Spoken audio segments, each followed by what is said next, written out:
McDonald's ने अपने आप को as an acting president of Venezuela बता दिया। वो ये कह रहा है कि भैया मैं ही हूँ प्रेसिडेंट, यहाँ पे सारे रूल्स मेरे अकॉर्डिंग चलेंगे।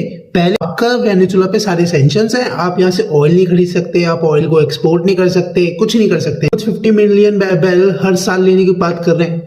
अब ये कहाँ से बात हुई? खुद भी तो ले रहे हो ऑयल, फिर अपने ऊपर कंट्री पे लगाओगे क्या सैंक्शंस? नहीं लगाने वाले ना। फिर ये कैसे कर सकते हो कि और कंट्रीज अगर उनसे बाय करेंगी तो उन पे सैंक्शंस है, हम खरीदेंगे तो कुछ नहीं। अपनी कंपनीज को, अपनी ऑयल कंपनीज को कह रहे हो कि वहां पे जाके इन्वेस्टमेंट्स करो, वहां पे जाके 100 मिलियंस का इन्वेस्टमेंट करो, मुझे वहां पे इन्वेस्टमेंट्स चाहिए। वहां के प्रेसिडेंट को उठा लेते हो, वहां के वाइस प्रेसिडेंट को धमकी देते हो, नहीं करोगे तो हम आपको भी गिरा देंगे।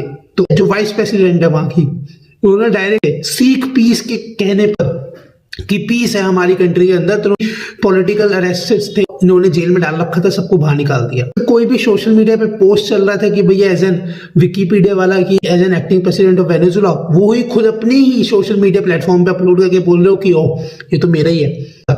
जब खुद ही तुम अपना वैलिडेट कर देते हो ये सारी चीजें, तो फिर कैसे कोई ना माने? और फिर दूसरी कंट्रीज को धमकी देते हो कि भैया ऐसा काम मत करो, हम आप पे सैंक्शंस लगा देंगे, क्यूबा पे लगा देंगे, हम वो कर देंगे।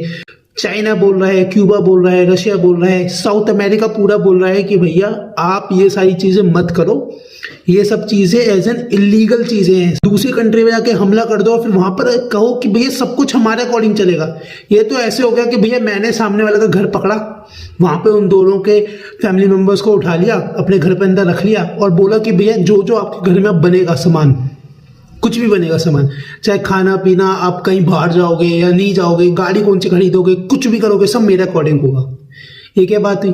अगर ऐसी बात है तो फिर तो हर एक कंट्री यही कर लेती है। एज ए यूएस को लोग पहले बोलते थे कि भाई ये हमारी इंस्पिरेशन है, हमें ऐसी अपनी कंट्री बनानी है। अगर ऐसी कंट्री हमने कोई इंस्पिरेशन बना रखी, पाथ पे फॉलो करना है, तो भैया फिर तो ऐसे फॉलो ही मत करो ना, फिर तो अपना ही करो फॉलो। ये सब चीजें यूएस जानबूझ के कर रहा है कि भैया जिससे उसका डोमिनेंस दिखे, क्योंकि कंट्री तो उसकी ऐसे पूरी डूब रही है, कंट्री में तो कुछ है नहीं, सब डेट में फंसा हुआ है। अब कहीं से तो कुछ निकालेगा ना, पैसा कहीं से तो निकालेगा, मिनरल्स कहीं से तो निकालेगा, वही कर रहा है, यही कर रहा है। और कुछ नहीं करने वाला, कंट्री बर्बाद होगी।